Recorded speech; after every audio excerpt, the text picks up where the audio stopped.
chief campaigner Eliud Owalo is currently recording a statement on charges of destabilizing the government. That is our developing story this afternoon.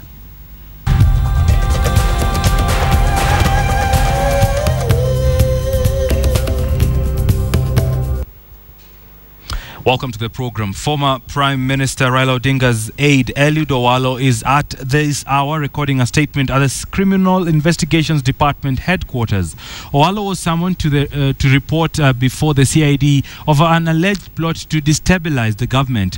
It is the second time in as many weeks that Owalo is presenting himself before the CID officers. Police say that they are looking into claims that Owalo, who is said to be behind a group called the March 4th Movement, has been recruiting youths with the intention of holding protests across the country. Before presenting himself at the CID headquarters, Owalo held a meeting with his lawyers and some members of parliament at the Serena Hotel.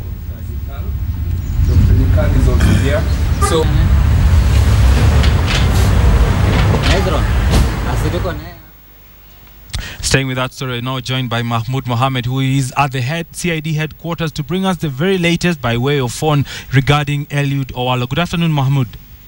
Good afternoon, Bonny. What do we know so far about the March 4th movement and the intrigues and the trials of Eliud Owalo currently? This morning after the press conference at Serena, they came straight to the CID headquarters here in Kiambu. Eliud Owalo, who is the former Prime Minister's aide, followed by some of his lawyers, that is Haron Dubi and Timothy Olwach, and several MPs from the Code Coalition.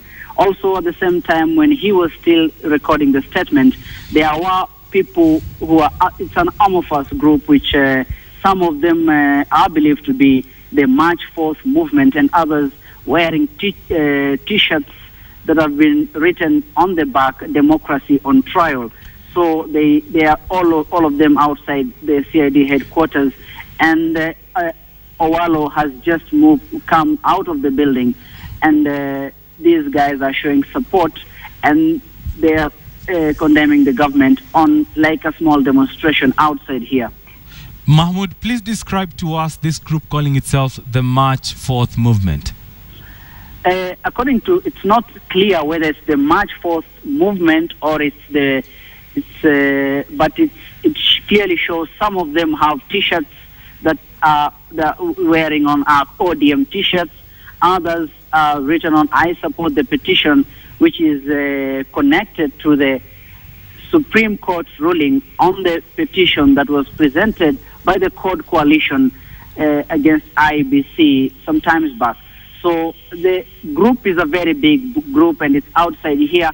And according to the lawyer, Haron Dubi, he's saying that there is a high probability that the government is just using this as a scapegoat, maybe to escape the ICC cases that we are, the president and the deputy are expected to attend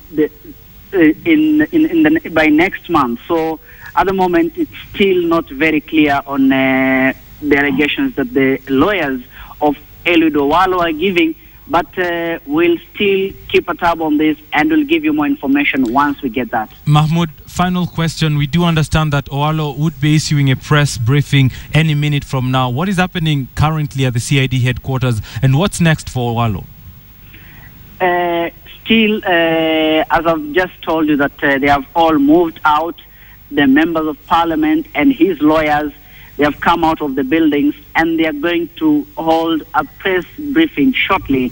So still, we don't have any further information about this, but we can clearly see that the member of parliament from who support the Code Coalition, we have a Seli Simiu of Kimilili, Timothy Bosira of Kitutu Masaba, and James Nyikal, a same member of parliament. They are all here, and we still see that it's a strong support for Eliud Owalo. So we'll just listen to what they say after the press briefing, and then we can give you the information.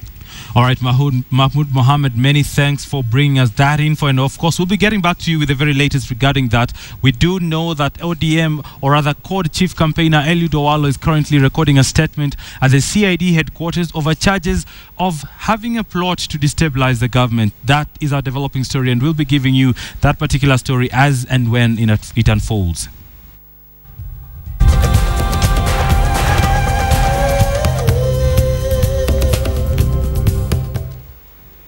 Right, moving on. Kenya's March 4th general election was one of the most successful elections held in Africa.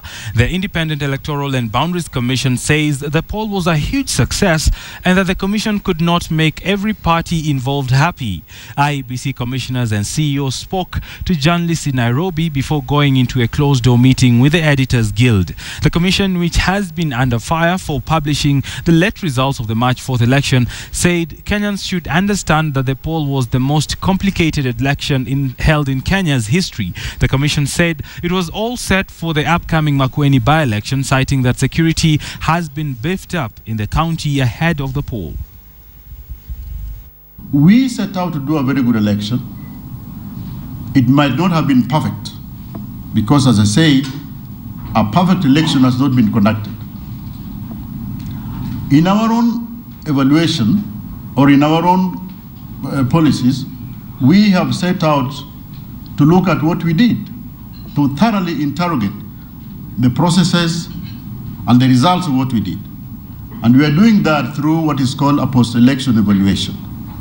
In order to make sure that this post-election evaluation is thorough, in order to make sure that it is not self-serving, we are doing bits of it ourselves, and bits of it we have contracted to people outside the commission who are independent and therefore impartial. And we have asked them to look at certain aspects of the election in order to give out a verdict which in itself will be unbiased and also reflect the expertise of those who will have conducted that.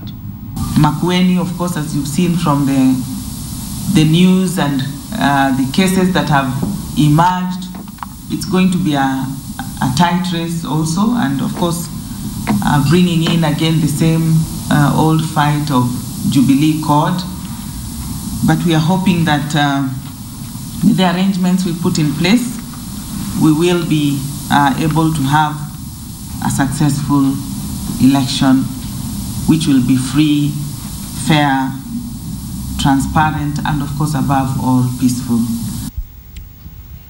Now we'll stay with matters of election and we'll stop at Makueni, where the focus is on the IEBC and it's all systems go as CORD finally got a chance to make their ticket bearer, who is Mutula Kilonzo Jr. in that particular race. And of course, our senior reporter Aaron Ocheng is standing by in Makueni to give us a clearer picture of exactly what is happening in preparation to this by-elections. Good afternoon, Aaron. Good afternoon, Bonny Tunya. We are in Kikima. This is a small town just a few kilometers from where Mutula Kilonzo's farm is. This is where he was buried. And his son, Mutula Kilonzo Jr., is making final arrangements to start his campaigns. Today, he is flanked by Machakos Senator Busama, together with the Bungoma Senator Moses Wetangula. They are going to split into two. Mutula Kilonzo Jr. will be with former Vice President Kalonzo Musyoka, and Musama will be with Wetangula, traversing different parts of Makueni. Also, the Jubilee Coalition, they are planning a major rally in Wote Town, where Philip Kaloki, who is the aspirant on the NAC ticket, will be joined by other Jubilee members led by Nairobi Senator Mike Sonko, plus others who have not yet confirmed. This area is abuzz with activities. Campaign trucks are moving from one point to another. People are campaigning and are calling for people to come out and vote for their preferred candidates. They have exactly today, tomorrow, and Wednesday, 3 days. As you know, Thursday there will be no campaigns. And then Friday is the B-Day, where the polls will be conducted. 5 people are running for this particular seat. Philip Kaloki of NAC, Mutula Kilonzo Jr. of CORD, John Harun Mwau of PIC, Jane Wavinya Kitundu of the Labour Party, and of course Abana Sakatumo Musoka, who is running as an independent candidate. Bonnie. Right, many thanks, Aaron Ocheng. Of course, we'll be keeping an eye on Makueni, the race that is beating Mutula Kilonzo Jr., Harun Mwau, and Professor Kaloki. That is the Makueni senatorial race. Away from matters of politics and back to class, where NAT Chairman Wilson Sosion and Secretary General Mudzon Zili have been found guilty by the Industrial Court of a contempt of court case filed by Teachers Service Commission. Now, the two have been ordered to pay a fine of 500,000 shillings each or face a 30-day jail term. Now, they should default the payment. Industrial Court Judge Lynette Ndolo further fined NAT 5 million shillings payable within 30 days on Wednesday last week. Now, the Industrial Court ordered Sosion and Zili to be physically present during today's ruling. NAT officials, lawyers Chacha Odera, argued that neither Sosion nor Nzili was served with a court order issued on July the 1st, 2013. They argued that their clients could not call off the strike or appear in court without being served. On the other hand, the teachers' employer Teachers Service Commission argued that NAT leaders were served with the court orders. TSC argued that NAT cannot be left to benefit from its own mischief and escape the hand of the law. Right, and learning has resumed in most schools in the country after the nationwide teacher strike was called off last week. A spot check done by KTN in some schools in Uasin Gishu County revealed that teachers were back in class. Now, at the GK Prisons Primary School in Eldoret, classes had full attendance, with teachers picking up from where they left from. The nationwide strike, which lasted about 3 weeks, had interfered with learning in public schools as teachers absconded classes. Learning has resumed now to normalcy in most public schools within the country.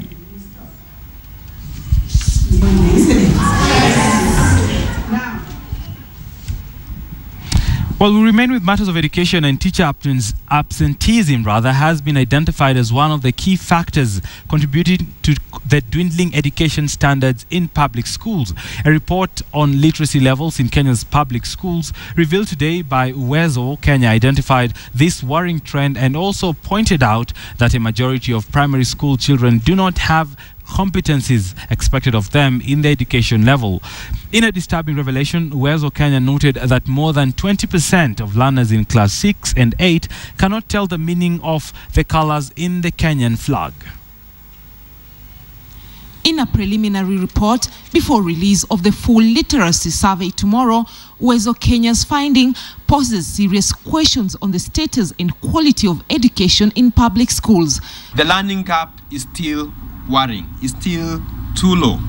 So it's the same story of, if you give children in class 3 standard 2 work, then only around 30% of them, or 1 in every 3, will be able to do, which actually now moves up that even those in class 8 at the moment, if you gave them class 2 division to do, 11% of them will not be able to do. And this is simple division. Findings that have put the current education curriculum under sharp focus over its benefits to students. The report reveals that teacher-pupil ratio, contrary to a long-held belief, is not the sole reason as to why standards of education in public schools are dwindling. Teacher absenteeism has been identified as an emerging factor that is crippling education standards in public schools.